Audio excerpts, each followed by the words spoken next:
Good morning guys, ito po isang subscriber natin sa YouTube ng Pings Electrical at kasama niya si Mrs. At ito, nakita ko po yung ginawa niyang instalasyon kasi ano na po siya, graduate siya ng TESDA sa NC2 at nakita ko po yung ginawa niyang instalasyon is okay naman, approve naman as electrician. So makikita po natin na porsigido po siya at chinek up po naman yung mga materialis niya is okay. Kasi malaking bahay din yung ano niya, so capacity niya, ang main breaker niya, anong 8 branches. 8 branches, anong amperahe niya sa main? 60? 60 po. 60 amperes, tapos ang wire mo is 8.0? 8.0. So, THHN yun, no? THHN. So, yun po, na ano niya po, accomplish. At nakita ko na malinis yung kanyang trabaho. At pangalawa na po siya na nag-actual, nakita ko sa actual na subscriber natin sa YouTube.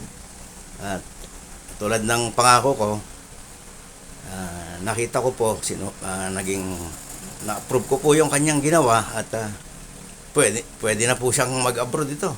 Kasi hindi na po madali ang electrician, pero sa exposure niya is okay na.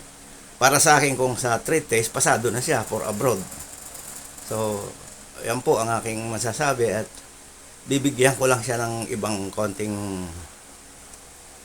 pagbasa ng plano tungkol sa complete plan ng electrical. So, sana, ang pangalan niya muna si John Garcia from Paniki. At graduate siya ng Paniki Institute of Technology as practical electricity. So after na nagkaroon po siya ng NC2, qualified na po siya makapag-apply sa Pilipinas and either abroad. Kasi dadaan ka naman sa examination sa agency. Nasubukan din naman natin nag-apply sa abroad nung araw, kaya lang iniwanan natin yung pag-abroad. So yun lang po, at ito po ay isang ehemplo sa mga aspiring electrician. So kung ano man po ang eto, nakahanda na po yung certification niya sa akin.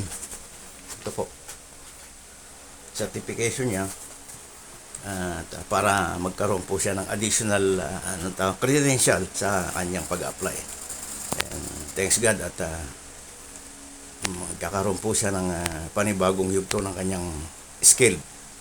At muli, maraming salamat po kung sino man po ang mga graduate dyan na wala pang eksakto na experience.